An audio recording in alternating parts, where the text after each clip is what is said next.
culture and they gave it to you. Now you practice this culture like it's real. You feel me? And your grandparents and your parents' parents and your parents' parents practice it like it's real, and this is why you're attracted to it, because it has some of your stuff in it. You feel me? This is why people say, well, that's something in my soul telling me that this is right and exact. But they don't understand. This is why, as Christians, I was raised as a Jehovah's Witness. You know what I'm saying? This is why, as Christians, we always, when we were younger, we had a lot of questions. As children, growing up in religion. And our parents would never answer none of your questions. They always say, well, it's only God can answer that question. But I thought you were reading God's book. Why would God give you information that's incomplete and call it mysteries or my stories? You hear me? But when you ask simple questions like, well, who created God? Well, he was always here. Explain that. How can you always be here? And they think, what was before the universe? How did the universe come into existence? Huh? Where did thought come from? Because when you think of something, it had to come from somewhere, right?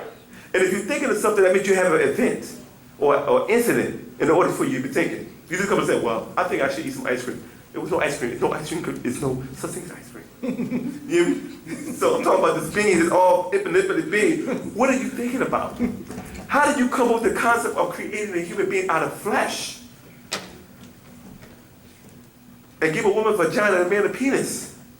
Give her breast and give him a chest. What was your mind at? Creation. Huh? You couldn't just like let them just come out of nowhere like plants that grow out the ground. Think about what this person's doing. They're sitting there thinking of all type of stuff. Where do you get the concept of thinking about the bird people alive forever? Where do you get the where do you get the mind? No, what's going to the mind of God right now? You hear me? Where do you get the thought of take your son up to the mountain and cut his throat and let him die on his blood? See, what happened, it sounds so spiritual when you read it. Or Abraham made a real sacrifice for God, and that's how he got the covenant, right? But think about the act. You take your child up to a mountain, tie him up on some wood that you're going to burn later on, right? And take a knife and cut his throat. What's the first thing that happens once you cut his throat? Do he die instantly? What happens? Choking on what? Blood. Is that that's kind of horrifying, ain't it?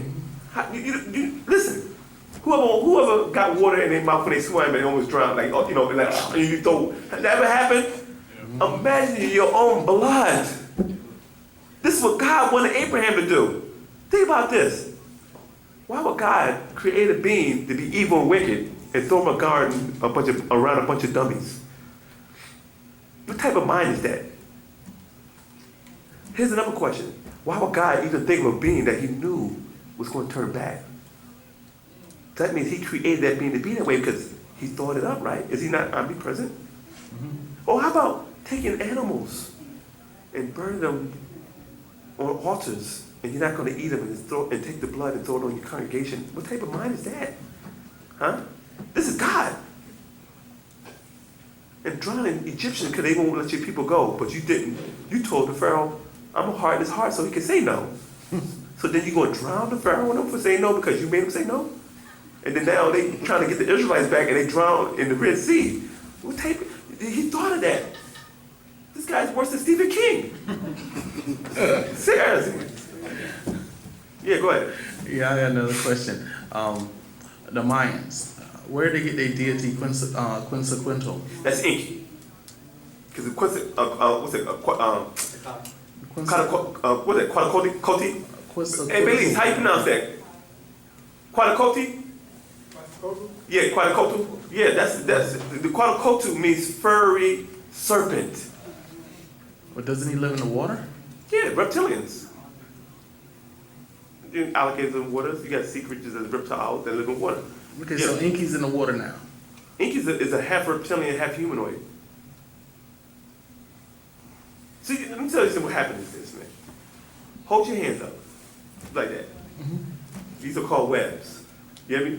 Yeah. You take a microscope and look at the skin, the same scale that you see on an alligator and a Komodo dragon. You hear me?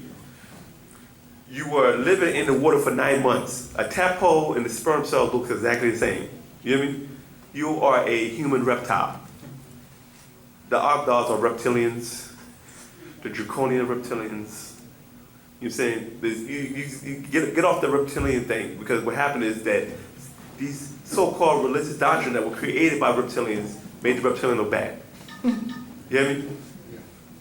You hear me? Because the whole thing was to put you under a spell. You hear me? So you could feel special. But if you look at every ancient teachings in the world, right, it all go back to what? The serpent or a reptile. Here's a question. Why would God create a reptilian man? Why couldn't it have been an ape or a dog? Why a reptile? Why the smartest piece of the field, the most subtle piece of the field had to be a reptile? A serpent. Smart. You know what I'm saying? But this is what I'm trying to tell you, is they made the devil look bad in religion. Because you know what I'm saying? You got to understand it. It's their religion, our culture. When you become a Christian, Muslim, and Jew, your ancestors are the bad guys. You hear me? Because you're in their religion. You feel what I'm saying? So these so-called serpent beings, not all of them are bad. Some are good. But what you call a human being is actually it's a reptilian look. It's a hybrid. Because it's been crossbred with Homo sapien and Homo porcine and created the human look. Yeah, go ahead. My question is there a difference or similarity in nature and personality? You said, is there a similarity Or difference? in nature? A person's nature and a person's personality.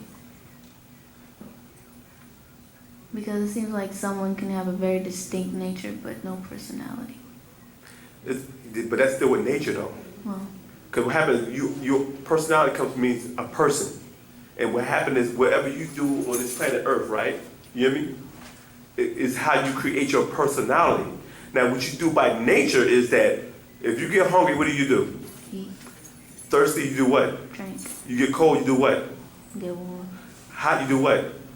get cold. That's your nature. So you do things according to your nature. But what happened is we're living in societies now, right? Where we're governed by ideologies of Islamism, Christianism, Mohammedanism, even socialism and capitalism. You feel me? So what happened is whoever controls the culture determines your personality. Because your personality comes from your parents, of what they do, and you learn certain things. Well, you would never say, "Oh, I love you, mama," unless she starts saying, "I love you." You feel me? You would make, well, you are the milk lady. You hear me? You are the shelter lady. You are the clothes lady. This is how we deal with reality. But what happened is, because we're living in a culture called European culture, called America, you know what I'm saying? We are now being associated with what you call love according to the way a Caucasian does. So we don't really have a real personality no more, because we have became a black person with a white person's mentality. So the things that you call a personality, people say, "Are you always happy?"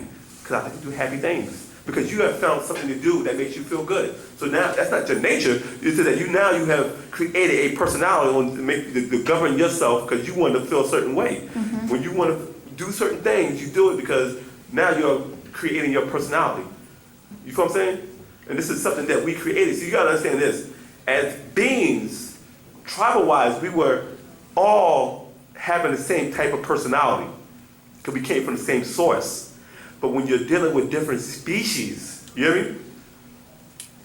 If you got a Hindu here, that means he has a different nature, right? When you're dealing with Makasu or Caucasian here, he has a different nature, right? When you deal with an Oriental or Chinese person, right? Or a Japanese person, you're dealing with a different nature, right? What happened is, because we crossbreed with them, we take on that different nature, and now we have created different personalities that personify in your nature. You feel what I'm saying? So now you do, it's like, well, I like to eat my food with 2 sticks. People say, well, you crazy. But then that becomes a part of your personality because that's what you prefer to do as a person. You feel me? Mm-hmm. And it's not just a physical thing, it's the actions and the mentality that comes along with it. Like, I'll wear certain clothes because I want to be different. But then when y'all look at your clothes, you're practicing an Oriental type of style, quasi-American look.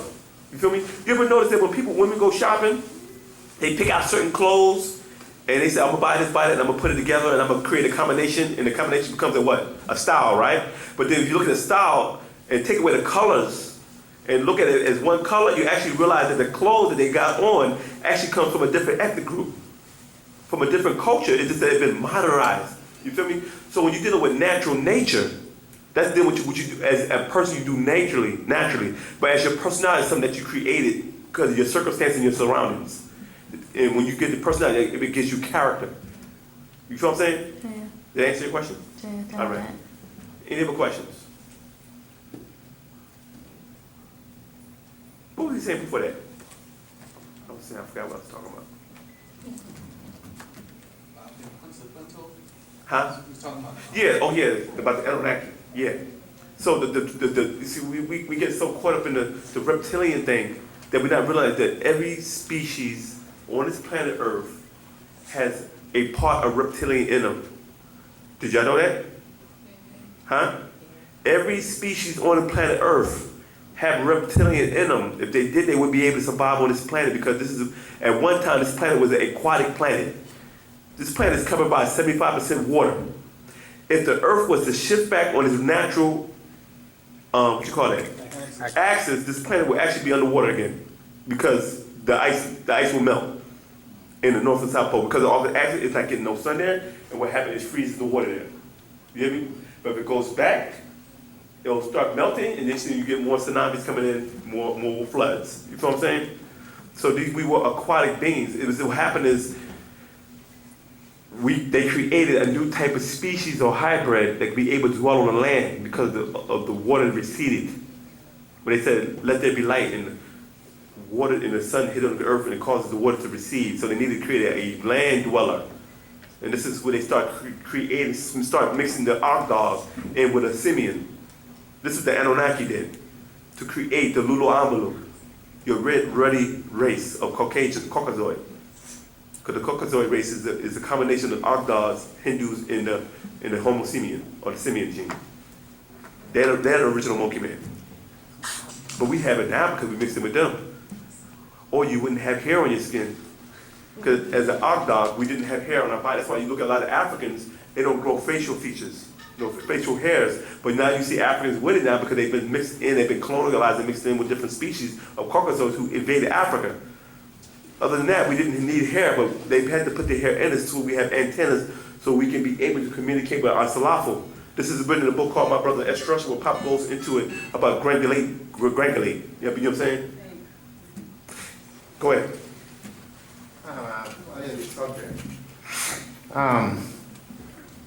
What's this African guy's name? Get my thought right in that. The Yoruba religion, where Shango Abatala. Yeah. Could you shed some light on that? Ah, yes. Yes. In ancient times, there was a being, the Anunnaki were abducting African Pataites, coming to Africa and kidnapping the African women, and were bringing them back into Mesopotamia and experimenting on it and crossbreeding with them. These were the ones that you call the giants. Okay. You hear me? Raping the sons, the daughters of men. You hear me? And what happened is they were creating hybrids. You hear me? And what happened is these hybrids were called Sumerians. And they were taking on the religion and doctrine of these Hindus or these Anunnakis that came down in Mesopotamia, right? Okay. And mixed it in with the Egyptian culture that they got from ancient Egypt. This is why you find similar stories between the Anunnaki stories and the Dharma stories, you hear me? So what happened is, a lot of these Afro-Asians migrated in a place called Mecca or Saudi Arabia and brought in the Hindu deity of El Zuzu, you know what I'm saying? Who is known as Isis in ancient Egypt. These are the 360 deities they found in the Kaaba, which really would talk about the 360 Egyptian deities. You hear me? So what happened is they mixed in the Indo-Arab culture and mixed in with Egyptian culture and created the paganism that you call in Saudi Arabia prior to Muhammad being born. You hear me? So what happened is when Prophet Muhammad was born, the new Christianity called Islam was given to him by these extraterrestrials, Anunnaki named Nusku, to reinforce the spell of sleep on them, because they were breaking out of it. So they, through the Roman Catholic Church, they was able to manipulate Muhammad with this religion, right? Mm-hmm. So they get indoctrinated the people of the land. But what happens is Muhammad had an obstacle here to get past them. he had to get rid of the pagans that were living there. Because you had the Roman Catholic Arabs, which made up 80% of Saudi Arabia at the time. Then you had the other 20% that were pagans. Muhammad was a pagan, according to what they say a pagan is, you hear me? But his wife was a Roman Catholic, and his uncle Warif was a Roman Catholic. So when he saw the being in the cave of Qumran and came back and told his wife about it, he went to the uncle and said, oh, that's the angel Gabriel. So they gave him religion and manipulated him to create the Islam religion. You hear me? So Muhammad went to war with these pagans and ran them out of Saudi Arabia. So these guys ran out of Saudi Arabia into what you call what? Nigeria. And brought that culture with them of paganism. Because these deities that they were worshiping, right? The Platean deities they were worshiping of the Astar command, right? When they came into Africa, they changed their names from Dawood to Aduduwa. And Allah Ta'ala into Ubatala. You hear me? And changed it from Aruba, which came from Arabia, and called it Aruba to Yoruba. You hear me? And the tribe that brought it in were called the Hausas. They were out of ancient Egypt. The ones that built the pyramids who got indoctrinated by this. And some of them left out of there who didn't want to mix in with these Arabs and went to Nigeria near Mali and got into conflict with the Fulanis. And the Fulani king went to war with the Hausas. And the Hausas lost because they was outnumbered. So the remaining Hausas were forced to become Muslims. And we ain't talking about just the pagan. And the pagans were also there also, you hear me? And they started the Yoruba religion there by way of Shabazar, who also came into there and tried to drop off and try to mix in with the Nigerians, but said, no, we don't want to mix in with you. But you can leave your religion here, because they was already familiar with it. You feel me? You hear me? And created the Yoruba religion. But what happened is, Yoruba wasn't a tribe at first. It was the religion. So these houses were practicing this, and they changed their name eventually to Yoruba tribe. This is why you can see a lot of these Yoruba tribes, some of them like Hausas, and some of them like Fulanis, and a lot of them like Igbos. You hear me? And this is how the Yoruba tribe came by. And they asked for the same thing that these Arab bloodthirsty gods and these Christian bloodthirsty gods and this Torah bloodthirsty God asked for. They asked for blood sacrifices. Okay. They are blood gods. And these are the same family of bloodthirsty beings that ask for blood offerings. This is the Draconians, Okay. the reptilians, not the reptoids. The reptoids were trying to look out for it. And in the last update, the master teacher was making a distinction between the reptoids and the reptilians. The reptoids were like, look, was trying to help them. You hear me? These are a benevolent type of being of reptiles, right? But the reptilians were the bloodthirsty ones that they said, let's just eat them.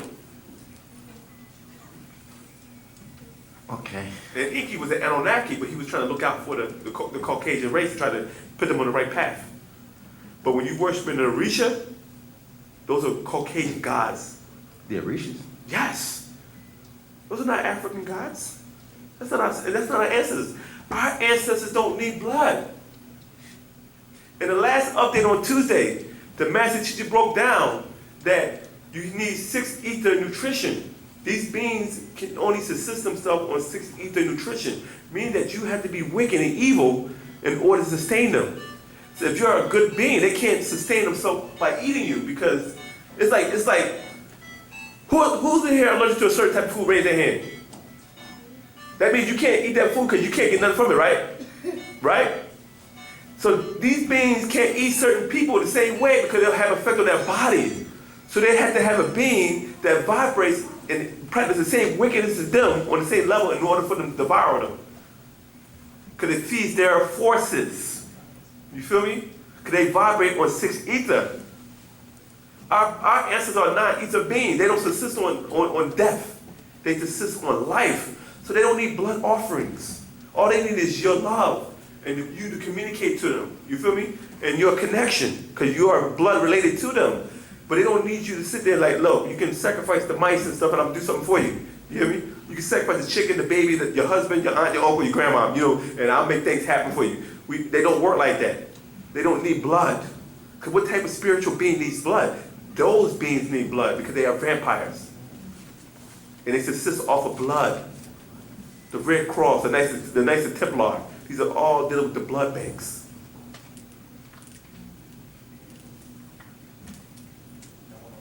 Thanks. You. There's a follow-up information, like written information that's already been. It's called actual fact number 22, microcotton DNA. It goes all into that. Have you read it yet? Part of it. Huh? Part of it. Okay. You have it though, right? Yeah. You gotta get into it, Just man. recent. I got you. Yes? Are the Anunnaki and the Natharu the same beings? No. So which one are our ancestors? The Natharu. What's They- the difference between the two? Because the ones that's from Africa is the ones that created us. The ones from Mesopotamia are other beings that came in and interfered and kidnapped you and put their genes in you. The other ones don't have that. They prefer to eat you than try to help you. Meaning that they'll put you on the menu. Because Enlil doesn't want nothing to do with you. He's like, destroy him. But he can't touch us because we are under the Natharu's protection. This is why we don't show up on the radar. This is why the master teacher said, stop eating their food, stop putting on their clothes, stop watching their stuff, stop doing this, stop doing that. Because what happens is when you practice their culture, you become six ether. And when you become six ether, that means that the other beings that eat six ether beings will start seeing you. When you practice nine ether, live nine ether, which is called Pt.2, our natural nature of our culture, then the beings won't bother you because you're under the protection of the Natharu. They won't mess with the Natharu. You feel me? There's certain treaties and pacts that have been made. Don't touch my children. This is a galactical law that was laid down when they came here. Don't touch them. But what happened is they can't kill you. Did you know that? You know the white man can't kill you. You know that, right? They can't kill nine ether. You know why, right? Because we're protected. The only reason why a lot of our black people are dying because you're practicing six ether culture. What happened is they can't touch the nines. But if you start practicing their culture, eating their foods, and becoming like them, you start bringing your ethers down into six. You're changing your vibrations. And when you change your vibrations, then they can kill you. How do you know when you change it? Oh, you know. Because once you start studying Pt.2, then you start knowing that, okay, watch this. When you get older, would you like to smoke a joint? Why? So that's one. How about drink some alcohol, like a beer or something, a little wine? Huh? How about good sex? Huh? Why? How about partying? How about go to clubs or something? Come on, let's be speaking. I know your parents here, but just keep it real. Would you like to go to the clubs? Yeah. Okay, to the clubs, you had to do that. Oh, you ain't going in for no dancing. You think you gonna go to the club dancing? Think you like you gonna walk through it? Tell them online. I was dancing. Yeah, but how many times the guys hit up on you though? They don't hit up on you? Okay, and what they hit up you for? Can I buy you a drink? Do you smoke weed? We'll go to IHOP? Are we gonna go to Waffle House? You know Waffle House don't mean going to Waffle House. Waffle House means we're going to the hotel. No, y'all didn't know that, did y'all? When a man said let's go to Waffle House at the club, that means we're going to the hotel. Everybody know, well, you old school guys know about that. You hear me? But what happened, what I'm saying is that it's not just that. It could be video games, it could be this, it could be that. When you start practicing the culture, you start realizing, okay, I'm doing this. You like soda? Do you drink soda? How about juices? What happens if you drink too much juice? Oh, so will that damage your body? Okay, so that's what I'm trying to tell you. They have put things in motion, no matter what it is. It's real depressing to see the level that they put us through. When you try to eat good, it's like, damn, they got this. When they start putting this in bread? I thought you just roll the wheat and, they put so much stuff in the bread. And you eating, like I said before, you're eating sweet chemicals. The sugar, they put in corn syrup and sugar and all type of stuff in the foods. The stuff you do, the clothes, everything. You wear jeans, nobody even know that the jeans carry a host bacteria. And this bacteria affects your body, but it's part of the American way. So what happened is when you're practicing American culture, you're practicing sixth ether. This is why when you talk to a black person, hey, my African brother, I ain't no goddamn African. I'm American. I said, wow, let me just stay away from, let me step over here. Because you about to get snatched up. Because that means this person right here is, I'm down for the American culture. Anything American, I'm doing. When I'm saying I'm American, I do everything. I smoke, drink, I cigarettes, I go do this, I do this, I do that. I party. I ain't saying nothing wrong with partying, but it depends on your environment. Now, you don't smoke and you don't drink, but you go to the club so you can dance, right? Now, here's the thing. You sit in the club and you got 20 speakers that surround the whole club at high volume, and the frequencies of those music is affecting your body because you're thinking that you're liking the music, you're not realizing that it's doing like, when you do that back in the day, like, right? But the music now, it vibrates on that same frequency, and you don't even realize that it's affecting your nervous system. You know what I mean? Then you're sitting there all like 8 hours of this tone hitting your body, throwing off your biorhythm, right? Then people smoke in the club. So now you're inhaling secondhand marijuana and tobacco. So it's going in your system anyway. Then you ain't thinking about when people take alcohol, and everybody knows this, a wino gives off a scent. Anyone smell a wino before? What does he smell like? You don't even does it come out his breath or come out his pores? If it's coming out his pores, then what are you breathing? You're breathing in alcohol gases, and it still goes into your body. So now, even though you don't smoke or drink, but you smoke and drunk in the club without even putting anything to your lips. You feel me? So this is what happens when you go inside a club and listen to the latest hit to hit you. You're being clubbed by the hit, and you paying your funds to have fun. You feel me? And then you 8 hours of dancing, your legs are fatigued, and once your adrenaline comes out, damn, girl, I'm tired. I gotta get up early in the morning to go to church. And then you go get 8 hours of the same thing of music blasting and people dancing. It's like, oh, you can't even win. Then the next morning you gotta go 8 hours to work, and then you're dealing with the office space, all the noise, and it's chaos.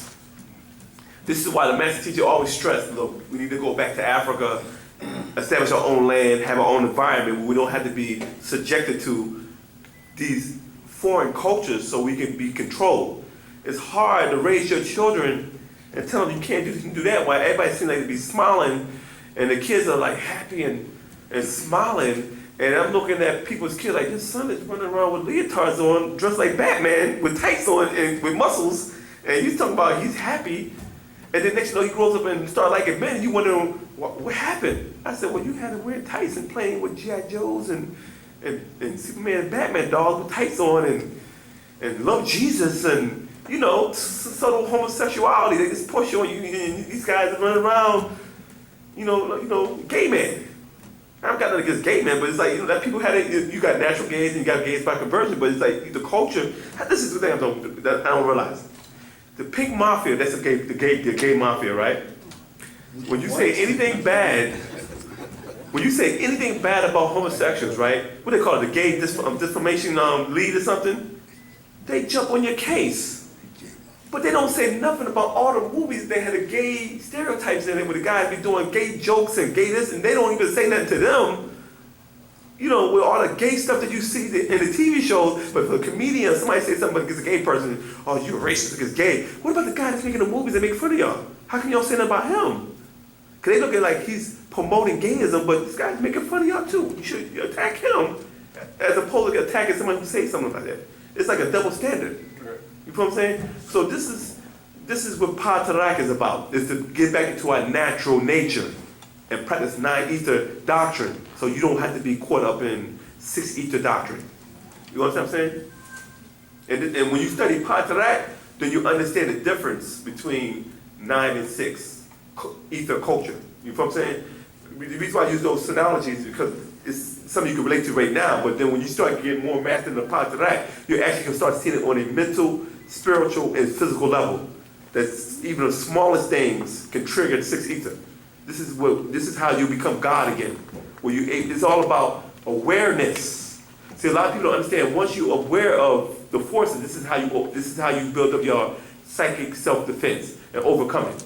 That way you don't get trapped by the six ether. But some people get so emotional because you were practicing European emotions. Because when you say, I love you, Mom, do you understand love really? Is that African way you love your mother, or is that European way that you were taught from generation to generation of how you love your mother? Y'all understand what I'm saying? People say, well, your brother, you act like you don't care about your brother. He's a criminal. He needs to go to jail. Oh, that's messed up. Well, that's your brother. Dude, the guy shot somebody, killed him. He needs to do the time. He committed a crime, do the time. But you had no compassion for your brother? Did he have compassion for the person he shot? This is a reality. In ancient times, we either put them to death or we exiled them from the kingdom for doing stuff like that. That's why in ancient times we didn't have prisons.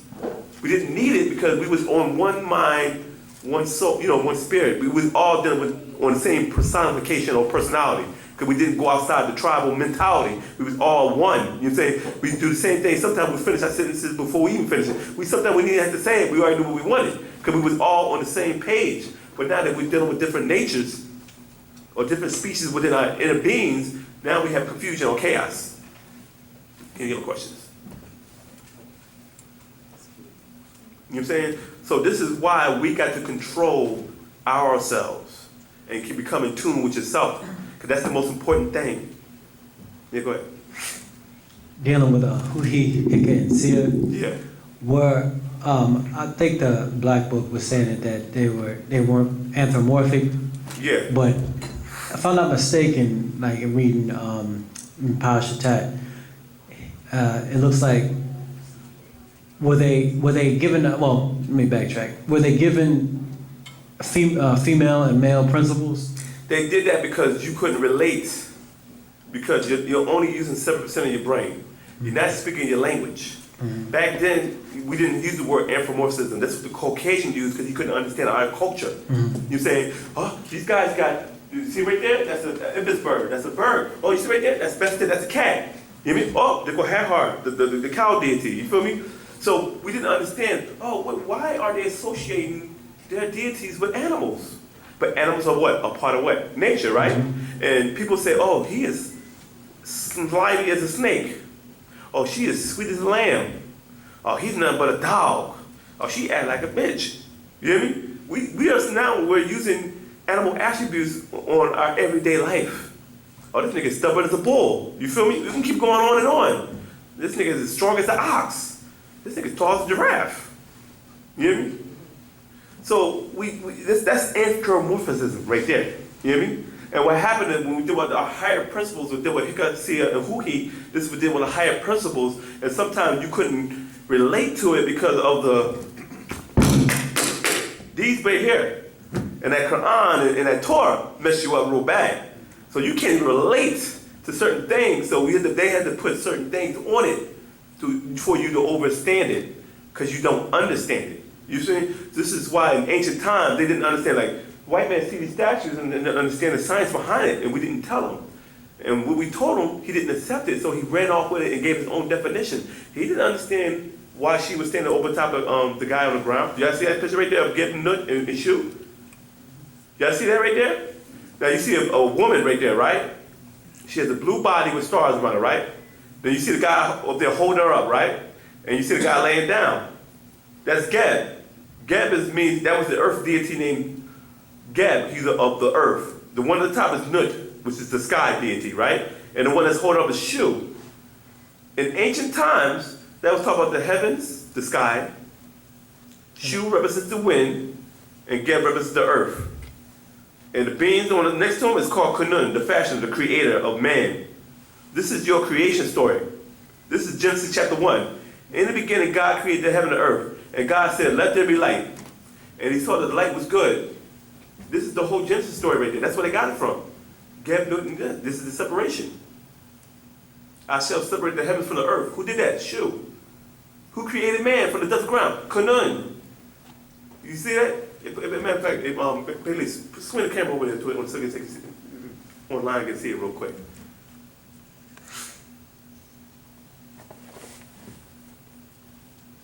Give him a good, quick little flash on that and then bring it back around and see what we're talking about.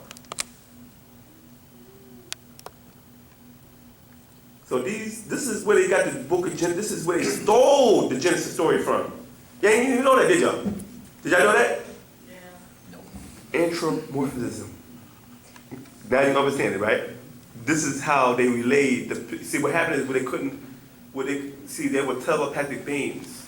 So they communicate from mind to mind. There was no use for words. That's why they call it, the hieroglyph is called the pictograph. It's a language written in pictures. So you didn't need words for it. You read it by seeing it. When you do sign language, you read it. You hear me? So this is how they communicated back then. So the creation story was just written right there on the wall. They didn't understand it. And it gets deeper than that. But the master teacher had to not even go into detail how much more that story it is. It's more symbolism to it and deeper than this in so many different levels. The more higher we get this information, you'll start seeing a lot of these symbols are ancient symbols. Like this symbol right here. That's a musical note. What do they call it? The bass clef? It's a tone. So it's also one of the Wu-Nuwaupu alphabets, which is the U sound. And if you look at the back of the wall, on that wall back there, you see that you see that what is like nines? Or that cartouche back there on the wall, on the back, all the way to the back. You see the one like a nine, like a spiral? That's similar to the clef. Who got that? Who has that on right now? Do y'all understand what I mean by that? That grows in your hair. That's how your hair grows. We call that nine ether. When your hair grows out straight, it curls up into that nine. There's so many levels with our doctrine. When you see the eye of Horus, it's actually talk about a stargate, the black hole. What did your iris do? It takes in what? Light. Right. It takes in light, right? What does the black hole do? Takes in light. It takes in light. And when they call what you call the outside of the eye, they call that a event horizon. This is the black hole. Takes light in and it traps it. Same way a black hole does. The way a black hole is shaped like an eye, with the iris on the outside, and the circle is the black hole. And the thing on the outside, they call it event horizon, that pulls light in. It wasn't talking about Horus's eye, it was talking about the black hole, the stargate. But we never told them that. But only master teachers here today trying to break it down onto the next higher level. There's so many, all these symbols that you see, white men say, oh, you guys are pagans, and you don't understand, these are mathematical codes. You're looking at it like a pictorial language, like it's a script. It's deeper than that.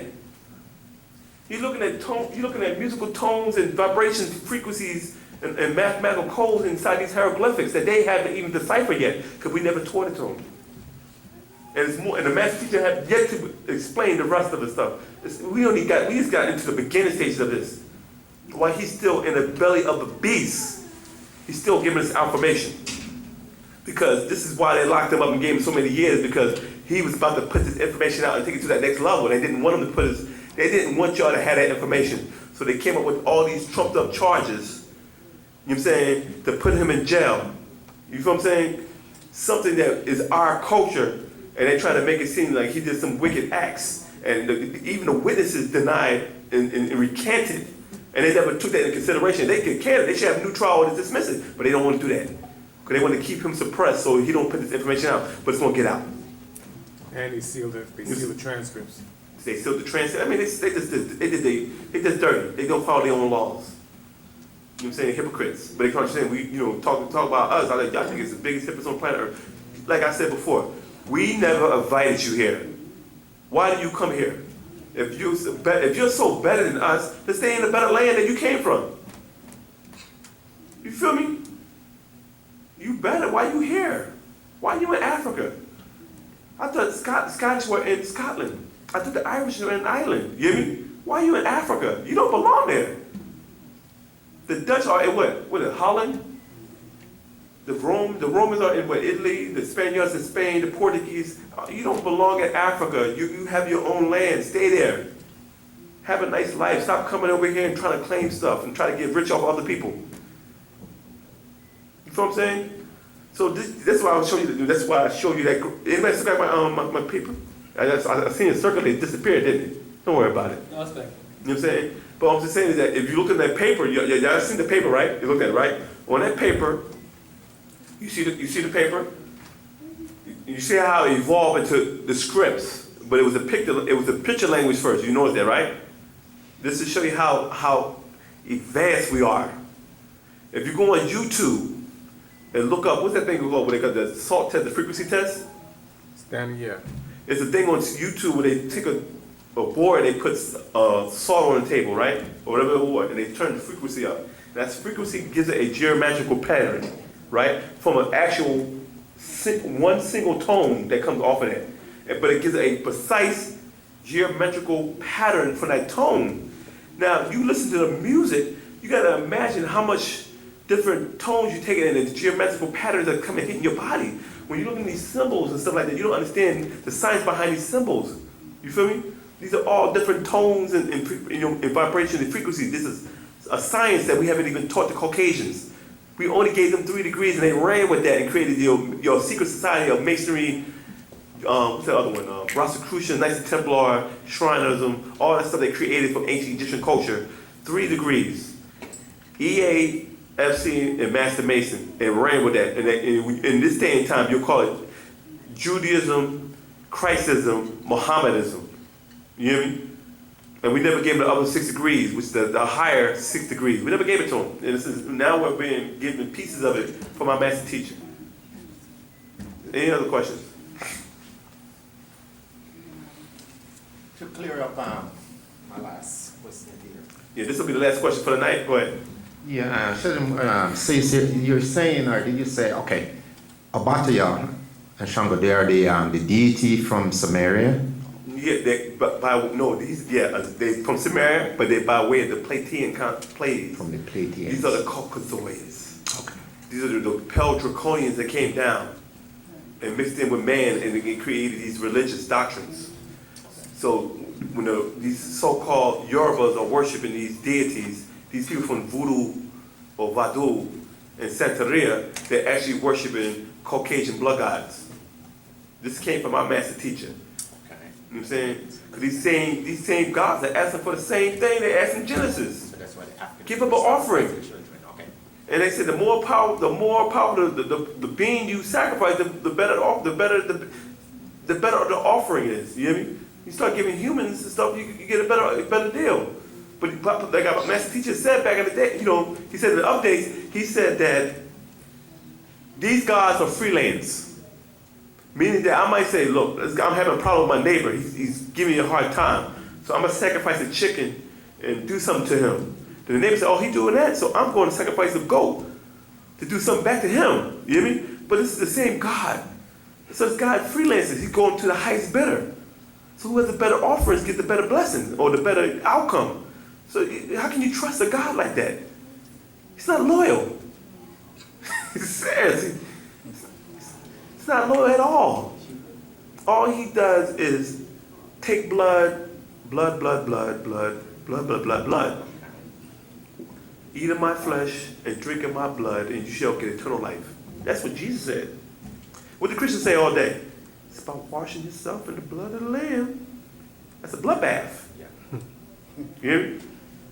These guys are sitting in church and symbolically eating flesh and drinking blood. They call it wine and crackers. Do you realize what you're doing? You're practicing cannibalism symbolically. And then you sit around and condemn the devil worshippers because they do it, they the real deal. They actually drinking the blood and eating the flesh. So which one is bad? How's the devil worship worse than y'all niggas? Y'all dudes blow and kill people and torture people to become Christians. Muslim blow people up. I don't never see any devil worshippers for C4 and blowing up airplanes. Huh? That's true. I don't see them going inside mosques and shooting people down. Satan lit rules. You don't see none of that. You don't see no damn devil worship say, oh, you stole something? Let me chop your arms off. They said, good you stole something. It's about rebel against the system. Right, dude. You hear me? You don't get stoned to death for having sex with multiple partners, but the devil will say, hey, right on. You hear me? I'm just looking at the devil worshiper gives you what you, let's keep it real. The American culture is demonic. On the religious aspect and the cultural aspect. Because everything that you do in this culture is demonic. Because look at it. If you have multiple sex partners, it's a slight chance you catch it as sexual transmitted disease, right? Take too much drugs, you overdose. Too much smoking, you get lung cancer. Too much drink, you get liver cancer. Too much food, you become diabetic. Too much party, you get what's it called? Like arthritis. Oh, I can't even name it. That's other stuff you come to. You torn ligaments, Achilles pops, muscle spasms, back pain, spinal problems, paralysis, fibroids. I mean, you can name all type of stuff dealing with activities, recreation, right? Then you go to the other side. Now, we was on the devil's side. They let you do anything you want. You go to the Christian side, you become just as worse. I do this, but it's mental disease now. You start judging people. You say you're going to hell and you're going to burn forever if you don't worship God. And wow, this guy. Here's another thought. Raise your hand if you ever been burned. Raise your hand. What? You ever been burned? Did it hurt? Oh, yeah. Imagine that on your whole body forever. What type of God thinks of that? Huh? You mean to tell me you just couldn't convert us, so we don't have to get burned? You said you love me, right? How much love is, what type of love is that? I'm gonna burn you because I love you. Huh? That shit hurt. I'm using that word, but getting burned hurt. I've been burned. Ain't no about that. You can't even hold your hand over the stove for no longer than 2 seconds before you pour that sucker back. Right. But your God will burn you forever. That's horrifying. I don't think nothing is more horrifying than that. You just being burned forever. You can't die. What type of crap is that? That God is that's not a loving God. That's a monster. God's a monster. To burn you forever. Because he gave you free will to do anything you want, right? But he didn't turn around and say you can do anything you want. But if you don't follow me, I'm going to burn you forever. Then why you tell me to do anything I want then? I just want to see what you want to do. But you all know it. So? That's the best he can do. So? Don't question me, I'm God. With that, I'd like to end class. Be here next week, same Wu-Nuwaupu time, same Wu-Nuwaupu channel. Wadao.